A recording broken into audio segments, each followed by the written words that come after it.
Hello guys. तो यहाँ पर मैं रात को कल लाइब्रेरी से आने के बाद पढ़ रही थी, तो इसमें मैंने 2 पेज शब्दयुग्म याद किए और उनको लिख लिख करके मैंने याद किया।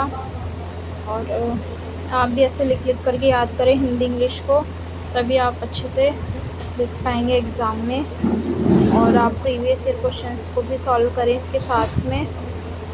और ये मैंने रात को करीब 11:30 तक पढ़ाई करी थी। उसके बाद में मैं सो गई थी। फिर मैं सुबह करीब 7:20 पर उठी थी। और फिर मैंने शब्दयुग्म को एक बार वापस से पढ़ा और इंग्लिश का जो 1 वर्ड का 1 पेज मैंने पढ़ा।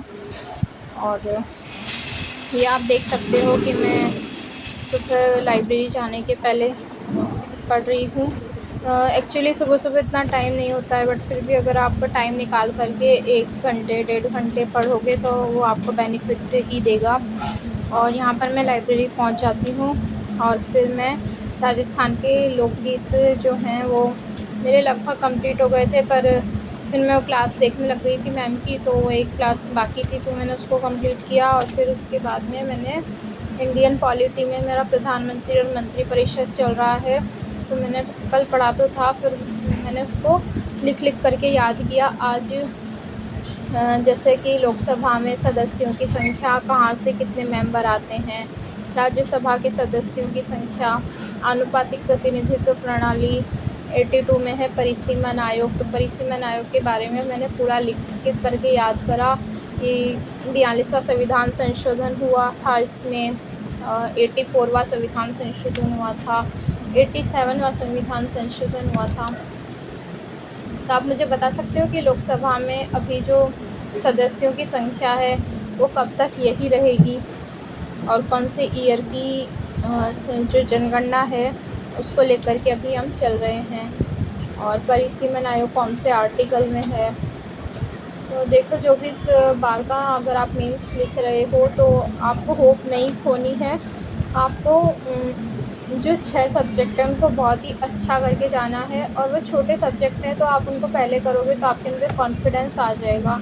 सबसे इम्पॉर्टेंट चीज़ है कॉन्फिडेंस। अभी भी आपके पास में करीब 1.5 महीना बचा है, तो उसमें आप जो छोटे सब्जेक्ट हैं और इंग्लिश हिंदी हैं, 6 सब्जेक्ट जो छोटे हैं, सोशियोलॉजी, योगा, इनको आप पहले कंप्लीट कर लो 120 नंबर के, और इनको अच्छे से प्रैक्टिस कर लो और इंग्लिश हिंदी को अच्छा कर लो। तो ये 2 चीज़ें जो है वो काफ़ी ही ज़्यादा स्कोरिंग है।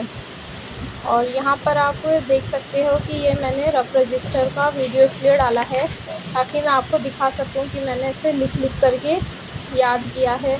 आप देख सकते हो कि एक एक आर्टिकल को, एक एक हर चीज़ को मतलब मैंने लिख करके याद करने की कोशिश की है। यह है महान्यायवादी और महाधिवक्ता में अंतर, ये आप देख सकते हो। तो क्वेश्चन कहीं से नहीं आते, क्वेश्चन जो आप पढ़ते हो उसी में से आता है। बस कमी होती है कि हमें याद नहीं रहता। याद इसलिए नहीं रहता है क्योंकि हम रिवीज़न नहीं करते हैं। तो इसलिए आप भी ऐसे लिख लिख करके याद करो और अपनी रफ़ कॉपी को मतलब डेली 10-15 पेज तो एटलीस्ट भरो। तब आप देखोगे कि एक जो पढ़ते हैं अपन और एक जो लिख कर के याद करते हैं उसमें कितना डिफरेंस होता है। और मेंस में आपको लिखना ही पड़ेगा वहाँ पर, तो इसलिए आपका लिख लिख कर के याद करना बहुत ही ज़रूरी है। Thank you so much guys, all the best. तो आज का व्लॉग यहीं पे समाप्त होता है।